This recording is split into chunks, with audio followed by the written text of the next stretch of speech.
Good morning, students. Today I shall solve question number 22 in page number 135 of your book. Now chapter number is 5, that is a revision tour to MySQL. Now read this question number 22. It says Gopal Krishna is using a table called employee. That table has the following columns: code, name, salary and DPT code. So here is this table called employee with the columns code, name, salary and DPT code. And these are the values corresponding to these columns. Now, based on this table called employee, he wants to display the maximum salary department wise. So for that, he wrote the following command, that is select DPT code, max of salary from the table called employee.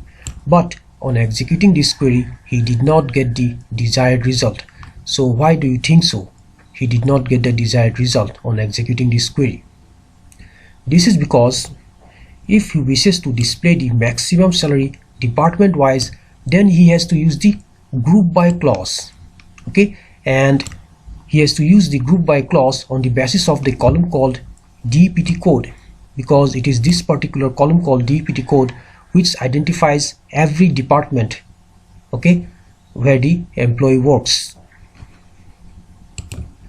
and for each department the maximum salary shall get displayed. Okay, that is possible only with the help of this addition of group by clause, okay, on the basis of this column called DPT code. So along with this SQL statement, that is select DPT code, max of salary from the table employee, okay, this group by clause has been added, okay, and the column name is DPT code. Now see this highlighted section. This is the group by clause imposed on the column called DPT code. And once the group by clause has been imposed on this column called DPT code, the maximum salary for each department code shall be displayed in the output table like this. Okay, so we have to refer to this particular table called employee first, okay, to get this output table. Now since we will be referring to the column DPT code of the table called employee, so the first DPT code is D001, and for the DPT code D001 we have two possible values of salary. Those are 37,000 and 15,000, okay, and the maximum salary out of D001, which is 37,000 and 15,000, is 37,000.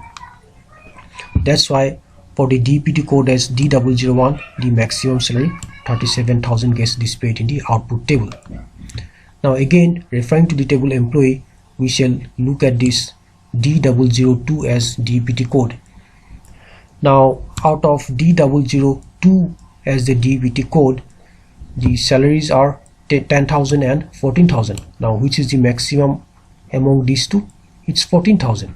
So the maximum salary, okay, to be displayed for this particular value D002 for DPT code is 14,000.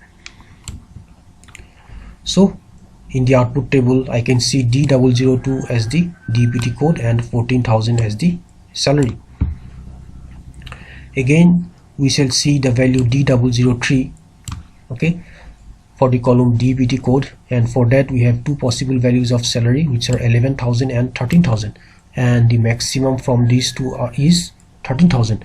So in the output table I shall see the maximum salary as 13,000 for the DPT code as D003. So this is the select command that we have to execute, which is select DPT code, max of salary from the table called employee, group by DPT code, and this group by clause, okay, when imposed on this column called DPT code, shall display the maximum salary for each department code, and that is being displayed in this output table with the columns DPT code and max of salary, and these are the values, and this output table has been displayed, okay, after executing this SQL command, and the table that we have referred to is this table called employee.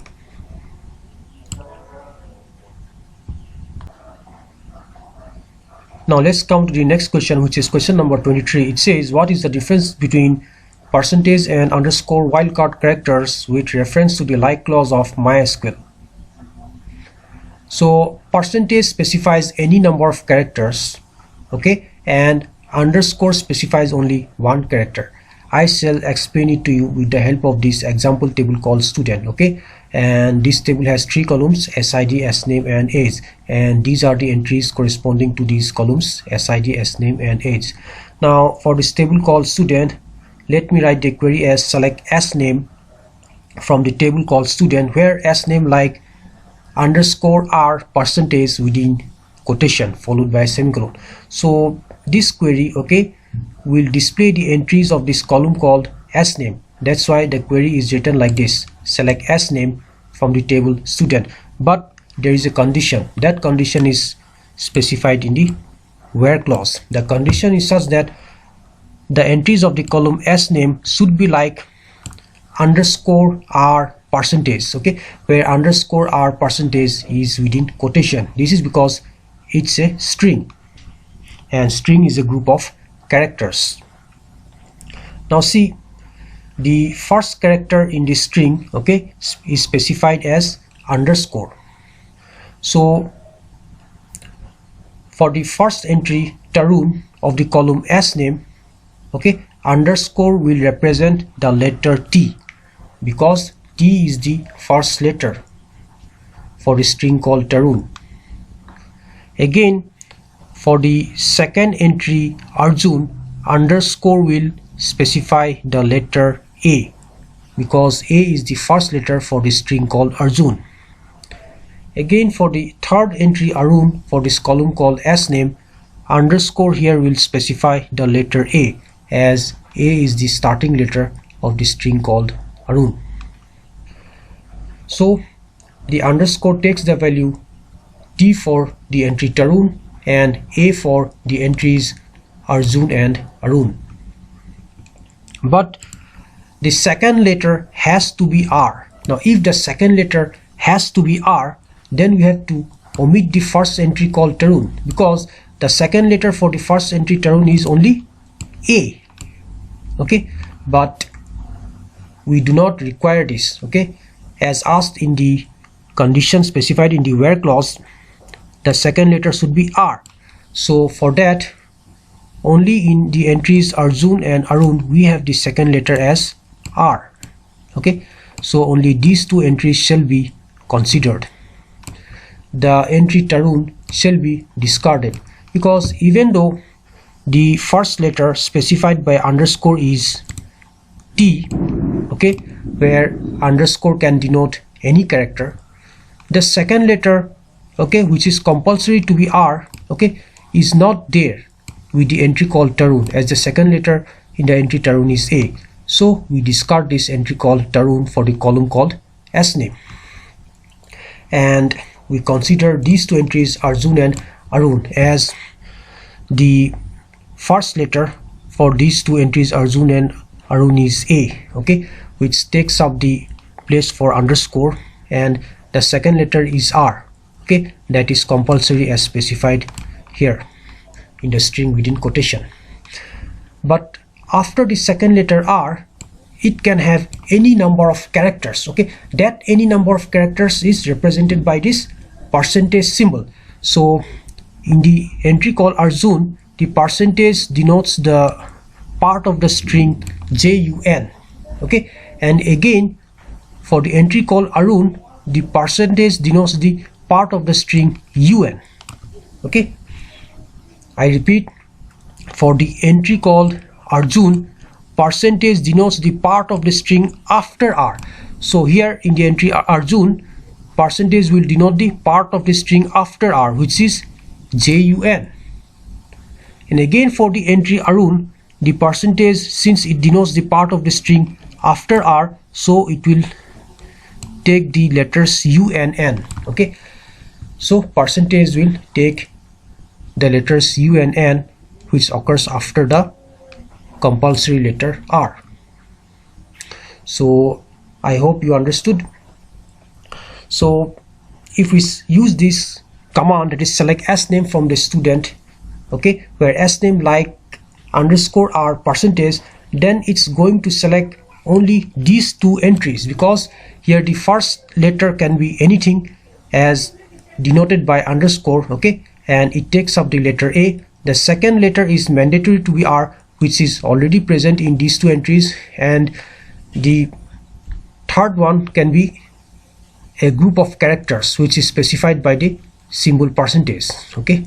So that is represented by JUN in Arjun and UN in Arun. So in the output table we can see only these two entries, that is Arjun and Arun, for the column called S name.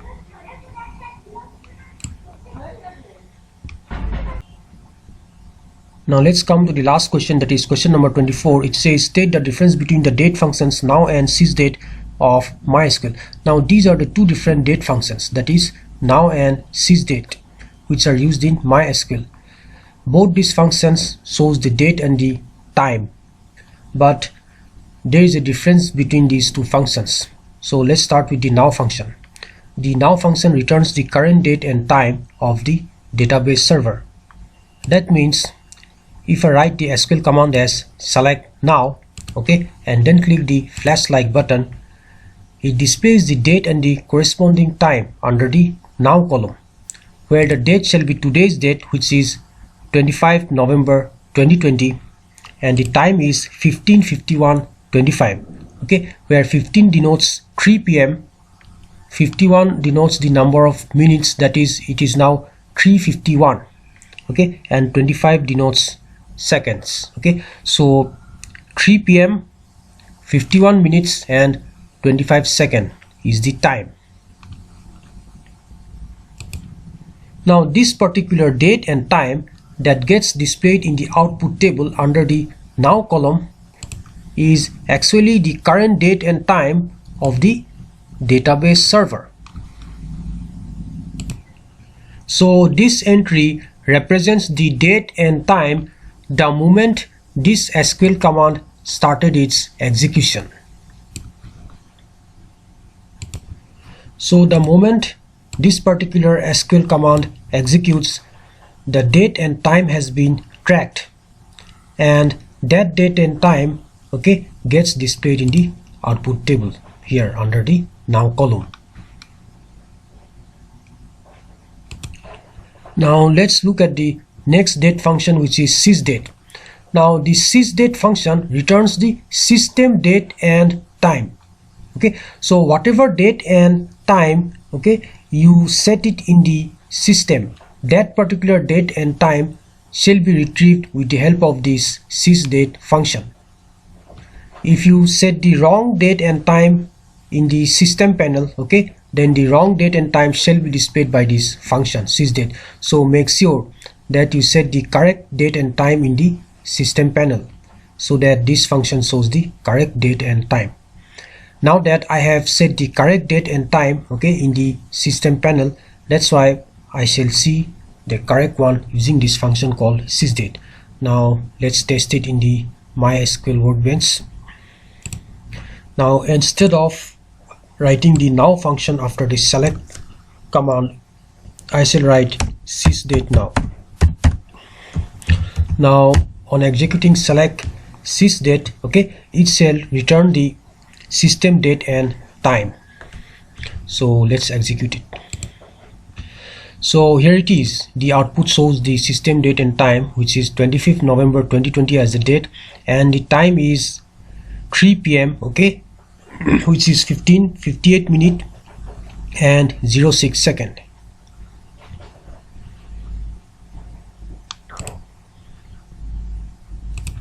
So with this I end my presentation here.